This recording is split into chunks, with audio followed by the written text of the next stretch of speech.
Hi again then guys, and welcome to another walk down memory lane to the slightly more recent history of Test Drive Unlimited 2, and of course last week on the channel I featured a couple of DLC vehicles which I finally, after many years, managed to re-access on my 360 games, including Test Drive Unlimited 1 and Project Gotham 4. This is the case again.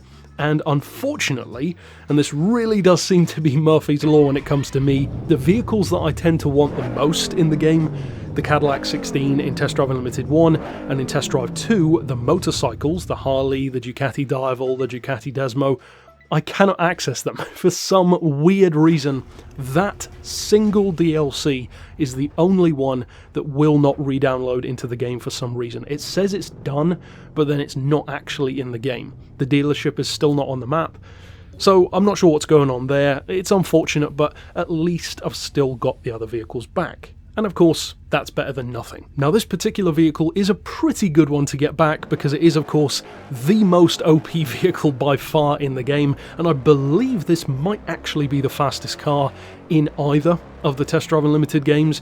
Of course, the Veyron Supersport. We went from having no Bugattis at all in the first game, which is kind of strange when you think about it. You would assume that they would have a Bugatti, at least like an EB110 for instance, if not a Veyron.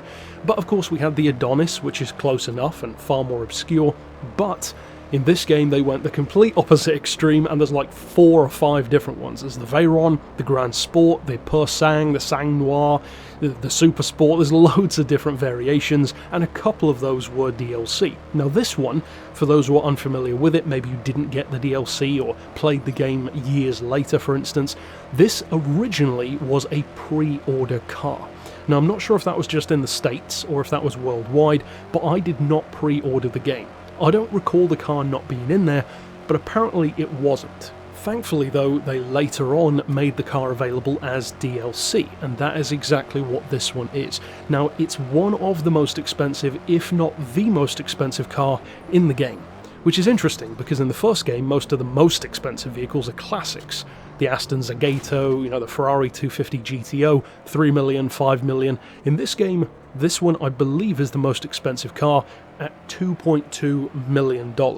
Now there might be something that's more than that, but not that I could find when I was looking around the dealerships. In fact, that's even more expensive than the second best car in the game, the Koenigsegg CCX R Edition, a car which itself doesn't appear in too many racing games. There's this one, Forza Horizon 1, but apart from that, not many others at all. Now, we are going to feature that car as well on the channel, but for now, we're talking about easily the most OP car in the game, because they really made up for lost time when it comes to this car. No, there weren't any Veyrons in the first game, but they sure as hell made the Veyron an impressive piece of kit in this second game, and this one is the pinnacle of that.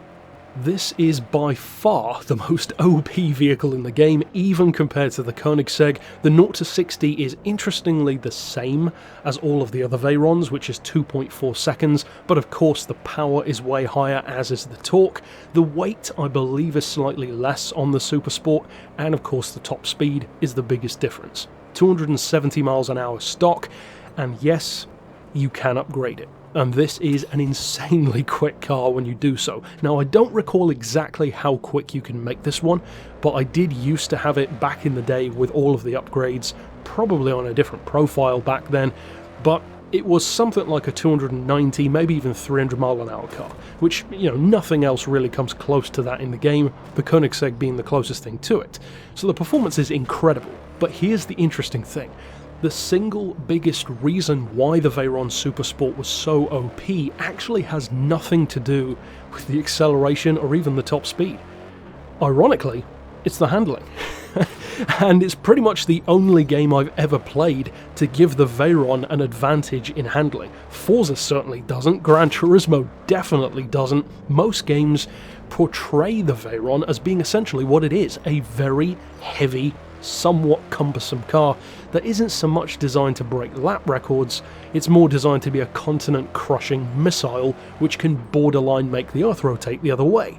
This, in this game, and even the other Veyrons as well, are totally different. The handling is fantastic on these cars, in fact way better than it arguably should be, but at the same time, it is pretty cool to do something like that just for the sake of it. Of course, as I've said before, Test Drive Unlimited 1 or 2 aren't exactly trying to be the most realistic games around, so you can give them a pass. And when the car is as fast and as fun and sounds as good as the Veyron Supersport does in this portrayal, well, of course I'm going to forgive it for that. It's a whole lot of fun, it has an incredible spec sheet, and even though for a lot of people it is probably frustrating to not be able to access this car anymore, what I will say is, if you, like me, played this game back in the day, maybe when it first came out or soon thereafter and did download that DLC, go back into your profile on the main menu of your Xbox, look up your download history and re-download those packs, because if you downloaded them back in the day, you'll be able to do it again,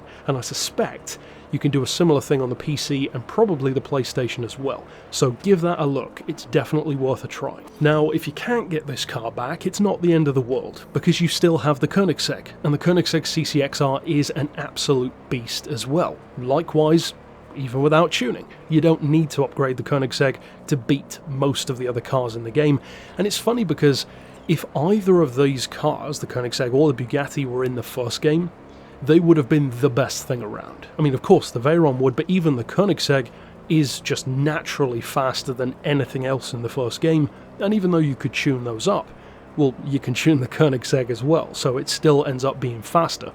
I would have loved if they'd have kept the Saleen S7 in this game, especially with more accurate specs to real life, because in the first game it's actually way too slow. It's literally 20 miles an hour too slow in the first game.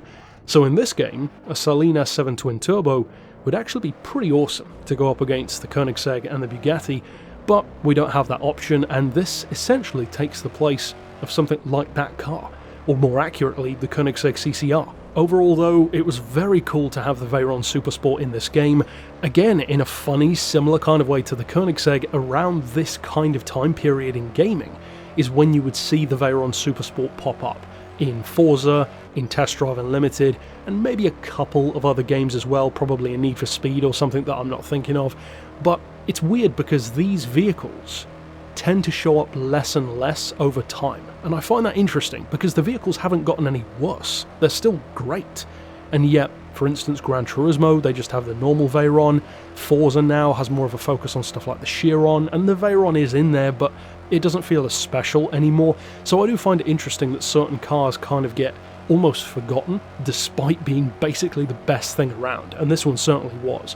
I would have loved to have seen a Hennessy Venom in this game, because that would be absolutely insane, but of course that's all Dreamland stuff. Ultimately though, that's it for this review. Of course, stick around on the channel for more. I am going to be covering more DLC vehicles in this second game, and the first one, and there are plenty more in the first one to come as well, so make sure you slap that notification bell to see all of the new vids, and until next time, I'll see you then. But for now, as always, thanks for watching.